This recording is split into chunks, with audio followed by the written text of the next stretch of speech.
Hello teacher and classmates.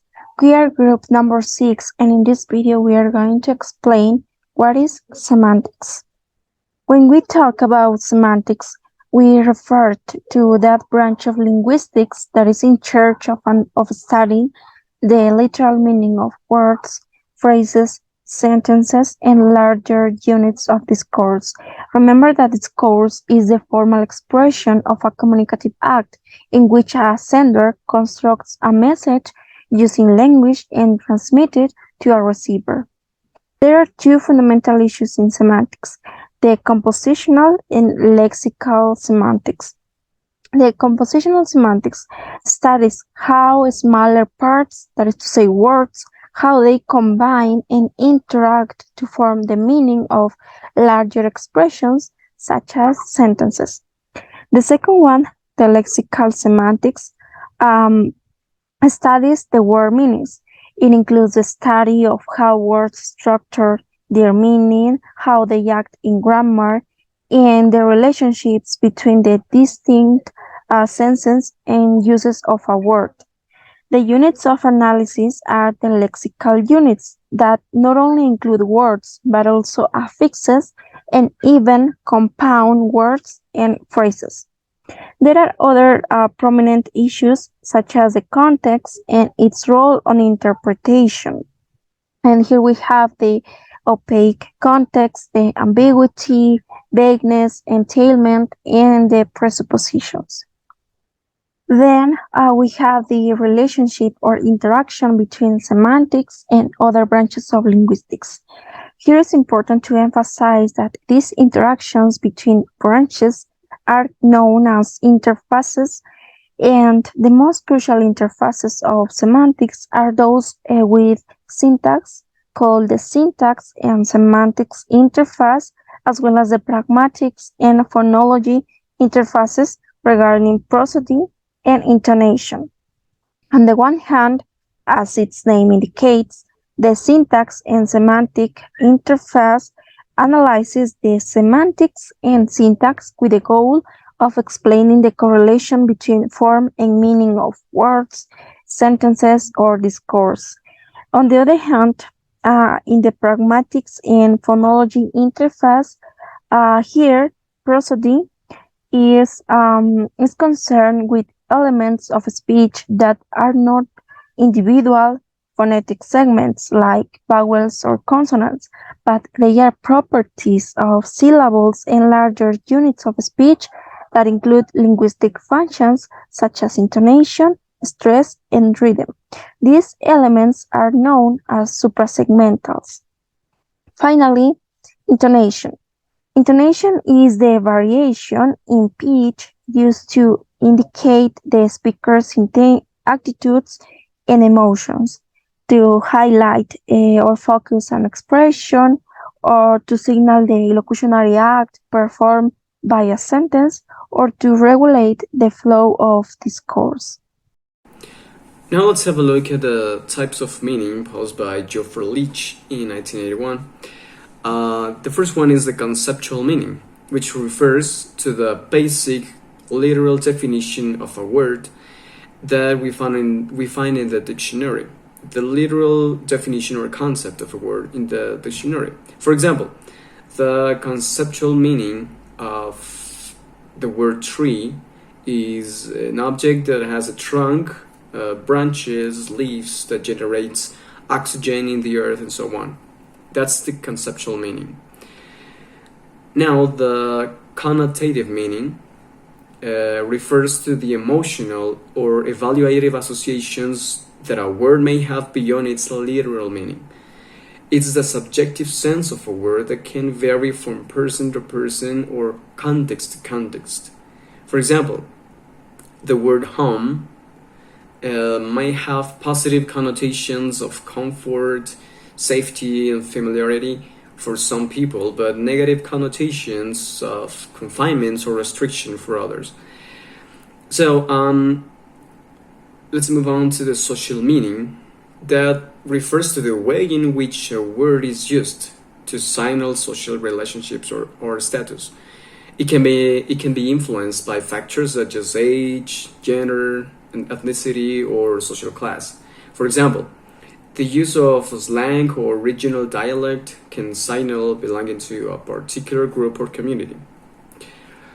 Now, the affective meaning refers to the emotional impact that a word may have on a listener or reader. It can evoke emotions such as joy, sadness, fear, or anger, depending on the context or situation. For example, the word love may evoke positive emotions for some people, but negative emotions for others, depending on the context or the person.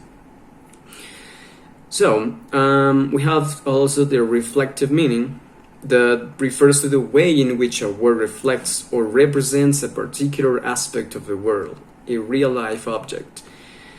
It can be influenced by cultural, historical, or scientific factors. For example, the word computer reflects the technological advancement of modern society. Now, the collocative meaning refers to the way in which a word is commonly used in combination with other words or in a particular context. It can affect the meaning of the word and the associations it creates. For example, the word cheap can have different collocative meanings depending on the noun it modifies, such as cheap clothes versus cheap wine. Got it? And the last one is the thematic meaning that refers to the way in which a word relates to or is associated with a particular theme or topic. It can be influenced by cultural or social factors. For example, the word freedom can be associated with themes such as human rights or political movements, depending on the context or the social factors or cultural factors that each person is involved in. Now let's have a look at the relationship between syntax and semantics.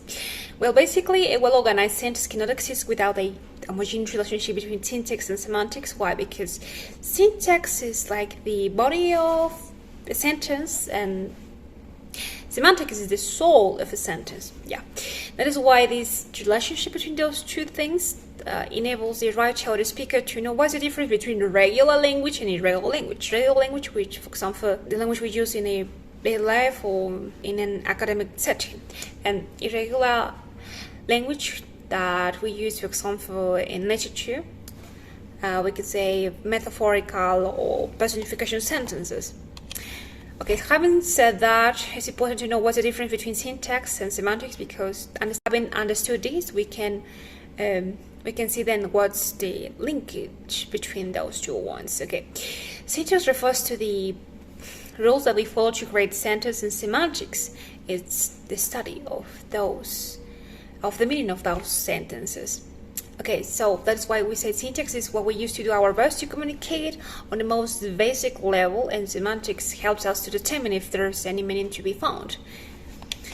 So that is why syntax provides their rules to structure a writing, and semantics, could be a writing or a speech, and semantics provides the meaning.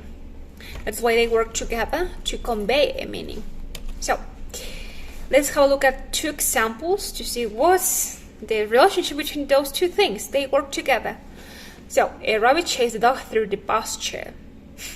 Okay, this sentence tactically it makes sense. Why? Because it follows the structure, subject, verb, and complement.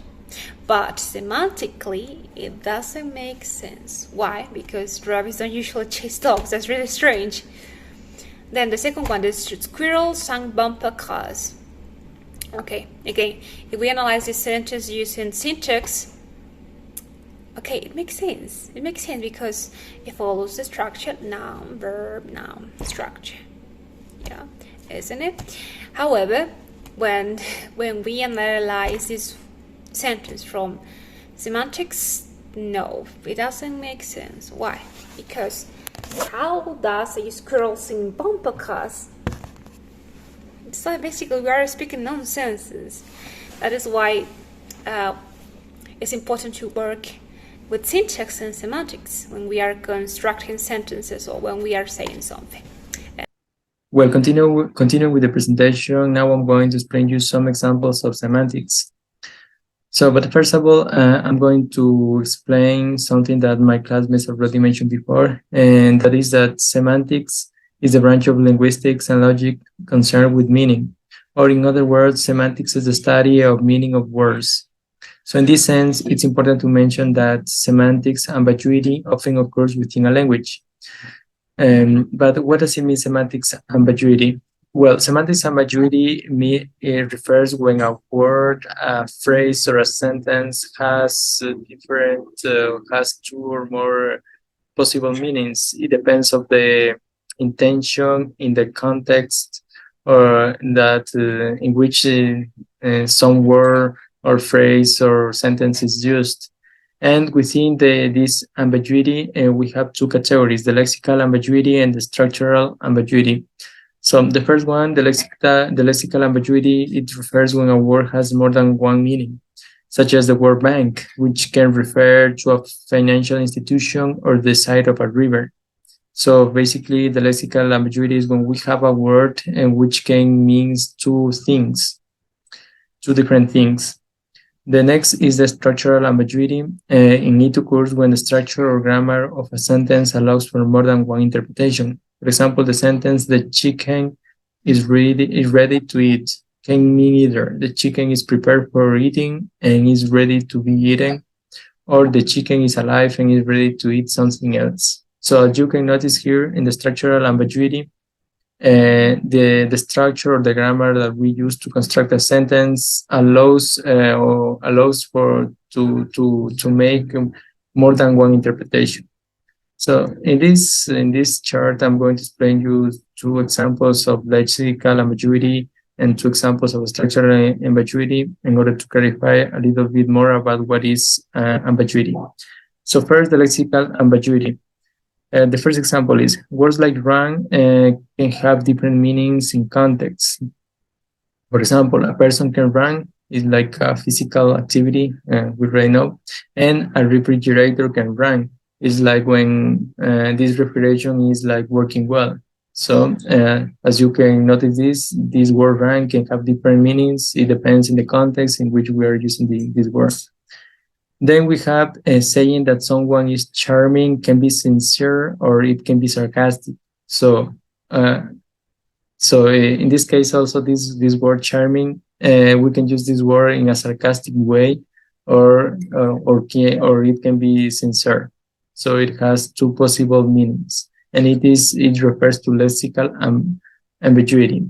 So on the other hand, examples of structural ambiguity are the following. The first, I went home and died after the party, and her father died last week.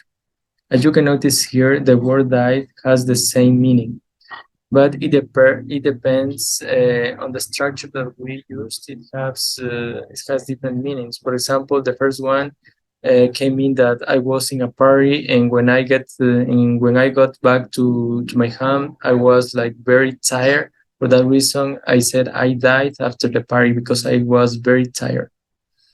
Okay.